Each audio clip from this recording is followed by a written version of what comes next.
In this video, let's dive into the character of the Chameleon from the Kung Fu Panda franchise and explore why many fans consider her to be the weakest villain in the series. There's been a lot of criticism surrounding the Chameleon, and it's easy to see why. Her character arc just doesn't have the same depth as the other villains, making her feel less compelling and impactful in comparison. If you're looking for a great example of a well-developed villain in the Kung Fu Panda universe, look no further than Tai Lung. His backstory and motivations are incredibly engaging. He was raised and trained by Shifu from a young age to become the Dragon Warrior, only to be denied the title. As a result, he ended up imprisoned with over 1,000 guards watching over him, just to give you an idea of how powerful and dangerous he is. His prison break was nothing short of epic, leaving no doubt that he was a formidable villain to be reckoned with. Now let's dive into another strong villain from the Kung Fu Panda series, Lord Shen from the second movie. This character had an incredible arc, being responsible for the tragic death of numerous pandas, including Po's mother. His actions were truly terrifying, and the film did an excellent job of portraying him as a menacing and ruthless force to be feared. He took control of everything around him, ensuring that everyone knew he was not someone to be taken lightly. Moving on to Kung Fu Panda 3, we have Kai. While he may not be on the same level as Tai Lung or Lord Shen, he's still a solid villain with his own unique charm. Kai managed to defeat Ogway in the spirit realm before wreaking havoc in the mortal world. He took down Shifu, the Furious Five, and countless others, showcasing his immense power and leaving a trail of chaos in his wake. One standout aspect of his character was his badass theme music, which added an extra layer of intensity and perfectly captured his intimidating presence. Kai instilled fear in everyone and demonstrated that he was a serious threat not to be underestimated. Unfortunately, when we compare the Chameleon to these villains, she falls short and feels more like a joke.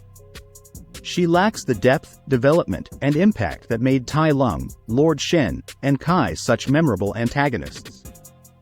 While she may have had some potential, her execution within the story simply didn't live up to the high standards set by her predecessors. Now let's break down the issues with the Chameleon's backstory. Her primary motivation, wanting to prove herself as a capable kung fu master despite her small size, falls flat and comes across as foolish.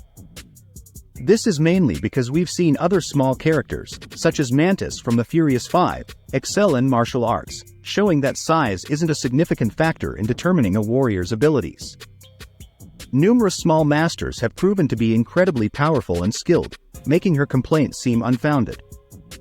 Ultimately, her backstory feels shallow and unsatisfying, lacking the depth we've seen with other villains in the series. Adding to the disappointment, the film fails to delve into the Chameleon's perspective, further weakening her impact as a villain.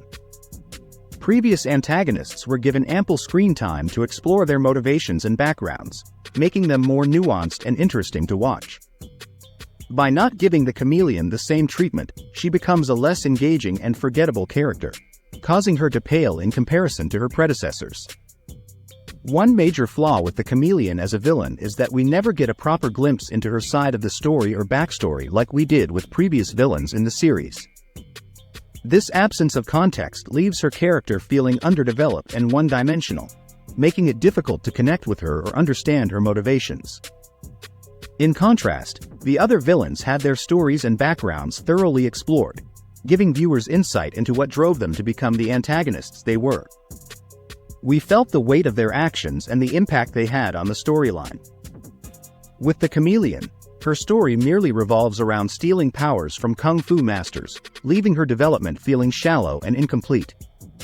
As a passionate fan of the Kung Fu Panda series, I had high hopes for the Chameleon to be a memorable and iconic villain, especially after watching the trailers. Unfortunately, she didn't live up to the expectations set by previous antagonists, and her character ultimately falls short of achieving the same legendary status as those that came before her. An essential element often found in the Kung Fu Panda movies is a strong connection between the protagonist and the villain. However, this crucial aspect is missing in the case of the Chameleon. There's no real bond or history between Po and the Chameleon, making their conflict feel less impactful and engaging.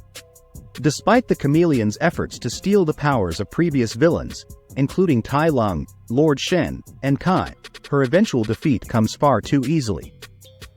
The final confrontation lacks the emotional weight and intensity we've come to expect from the series. It falls short when compared to iconic moments like Poe's battle with Lord Shen, where Poe's focus and determination were on full display as he skillfully dodged and redirected the cannon fireballs. In the case of the Chameleon, Poe doesn't even need to exert much effort in their final confrontation. It becomes evident that Poe could have easily defeated her from the beginning, but instead, he chooses to step back and let Jen take on the role of the protagonist. This further emphasizes how weak and insignificant the Chameleon is as a villain compared to others in the series. While some viewers might argue that she has her merits as an antagonist, it's hard to overlook the lack of depth in her character. Her motivation, centered around feeling limited by her small stature, falls flat and fails to resonate with the audience. Her character development pales in comparison to previous villains, leaving many fans disappointed and unable to take her seriously as a genuine threat. The introduction of the Chameleon as a villain in the series not only fell short of expectations but also seemed to disrespect the powerful antagonists from previous Kung Fu Panda movies. Fans were eager to see these former villains make a comeback and engage in epic showdowns with Poe, or even have meaningful dialogues that explored their characters further. Unfortunately, this didn't happen. Although Tai Lung had a few action scenes, notable villains like Kai and Lord Shen were not given any significant dialogue, actually no dialogue at all, making their presence feel underwhelming. The Chameleon's lack of a strong villainous arc made her character development feel insignificant compared to the other antagonists. Apart from a single aggressive act of pushing someone down the stairs and stealing powers from Kung Fu masters in an attempt to grow stronger, she didn't showcase any substantial villainy. Even after acquiring the powers of previous villains, the Chameleon was easily defeated, leaving viewers disappointed and wondering how much better her character could have been with a more robust backstory and motivations. In conclusion, the Chameleon's portrayal in Kung Fu Panda 4 was a missed opportunity to create a remarkable villain. When comparing her arc to those of the previous antagonists, it becomes clear why she is widely considered the weakest villain in the franchise.